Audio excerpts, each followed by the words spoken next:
কোনো পরিস্থিতিতে বাজেট নিয়ে খুব আলোচনা করে লাভ হবে না।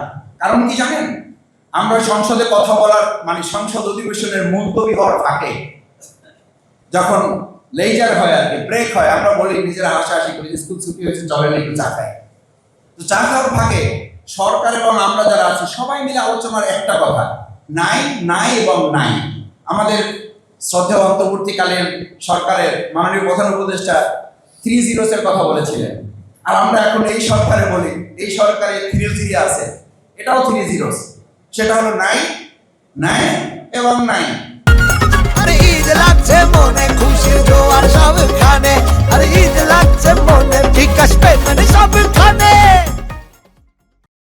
মাননীয় স্পিকারের কাছে যখন সংসদ সদস্যরা বলেন আমার হাসপাতালটা অসুস্থ, এটাকে একটু সুস্থ করার উদ্যোগ নেবেন মাননীয় স্পিকার, আপনি একটু মন্ত্রী মহোদয়ের দৃষ্টি আকর্ষণ করবেন।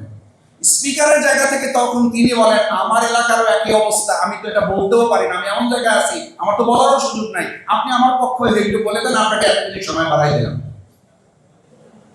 This is scenario. এটাকে আমরা বলে থাকি সর্বাঙ্গে ব্যথা ওষুধ দেবেন কোথায়। মাননীয় বিরোধী দলীয় নেতা তার সংসদীয় বক্তব্যের প্রথম অধিবেশনের কনক্লুশনে যখন বললেন দুটো জায়গায় আমাদেরকে একমত হতে হবে, শিক্ষা এবং স্বাস্থ্যে বাজেটে আমাদের অগ্রাধিকার দিতে হবে। মাননীয় প্রধানমন্ত্রীর বক্তব্য তো আমি সামনে থেকে শুনেছি, সামনাসামনি। আমি ছোট মানুষ, সৌভাগ্য একেবারে বলা যায় ফেস টু ফেস বসার সুযোগ আর কি, যদি অ্যাটেন্ডেন্স পড়ে, কিন্তু ফেস টু ফেস বসার সুযোগ এবং কথা বলার স্কোপ আছে, মানে কথা শোনার একদম আই কন্টাক্টে কথা শোনার সুযোগ আছে।